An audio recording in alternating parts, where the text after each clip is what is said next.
今天我们来聊一个最近在中文互联网被反复提起的词——美国斩杀线。很多视频告诉你，在美国只要掉到某一条线以下，不管你以前多体面，收入多高，最后都会被系统性的清理掉。听起来很吓人，但问题是，这是真的还是被制造出来的恐怖故事？今天这条视频，我会从2个角度来讲。这一部分我先说清楚一件事，我不讨论美国好不好，我只做一件事。劳 A 的视频里哪些内容在现实中根本不可能发生？劳 A 在视频中说自己是西雅图华盛顿大学的医学博士，同时还兼职处理无名尸体。首先，遗体处理是高度受监管的职业，需要执照才能进入，不是谁想收就能收的。兼职人员收尸的可能性不能说没有，至少也是很低的。而且作为医学生，本身训练强度就极高，一周70-80个小时很常见，还能去做一份如此高门槛的兼职，不管你信不信，反正我是倾向于不相信的。其次，关于收尸的法律问题，在华盛顿州，未经授权转运、处置、交易遗体是重罪。医学院接收的遗体必须来自生前签署的捐赠协议。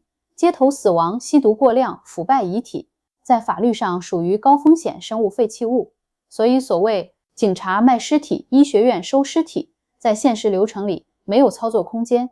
关于下水道溶尸，这一点更简单，强酸溶解人体会产生大量有毒气体，会直接破坏城市管道，会触发公共安全事件。这不是残不残忍的问题，而是工程和化学上行不通。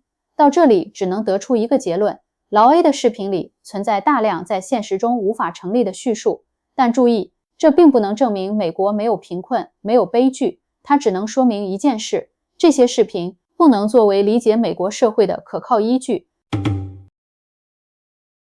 现在我们换个角度，我们不看任何猎奇故事，只看制度和现实。那问题来了，中美两国对跌落到底层的人，最低生存状态到底是什么？先说美国，在美国，急诊医疗不能因为你没钱拒诊，有医疗白卡、EBT 卡、食物银行，无家可归者可以进入收容体系，条件很差，但存在。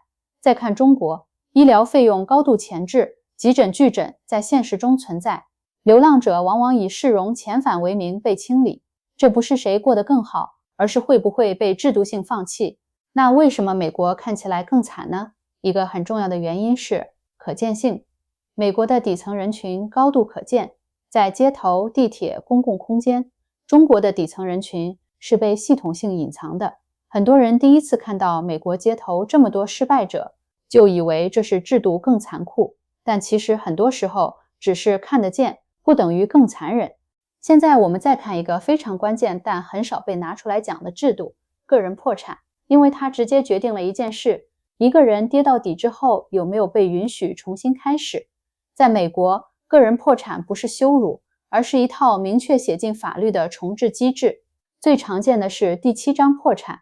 什么意思？简单说就是你可以通过法院程序清算部分资产，然后合法免除大部分债务。法律还会明确保护你的基本住房、代步工具、生活必需品。也就是说，你可能会一无所有，但你不会被债务永远按在地上。破产完成之后，你还能合法工作，还能重新积累信用，还能再一次参与社会经济系统。这一步非常重要。再看中国，中国没有一个真正意义上面向普通人的个人破产制度。结果是什么？债务不会被系统性清零，执行可以长期存在，失信、限高、冻结账户会变成一种长期状态。换句话说，一旦跌落，你不是暂时失败，而是被结构性锁死，很可能一辈子都无法翻身。最后我还想讨论一个现象，就是美国斩杀线这样一个片面夸大的歪曲言论，为何会在简中互联网特别容易流行？一方面，它安抚了底层的焦虑，当现实压力无处释放时，通过强调外面的世界更惨，可以缓解他们对自身处境的不满。另一方面，它服务于民族主义叙事，把他国描绘成系统性失败，有助于强化我们这边至少是安全的这种对比认知，在客观上帮助转移了国内矛盾。这即使不是精心设计的结果，也是在这种特定的舆论环境下高度自发且被不断放大的叙事选择。讲到这里，其实已经没必要再纠缠某条线是否存在了。真正重要的问题只有一个：当一个人失败、跌落、负债、失去体面的时候，他还有没有机会从头再来？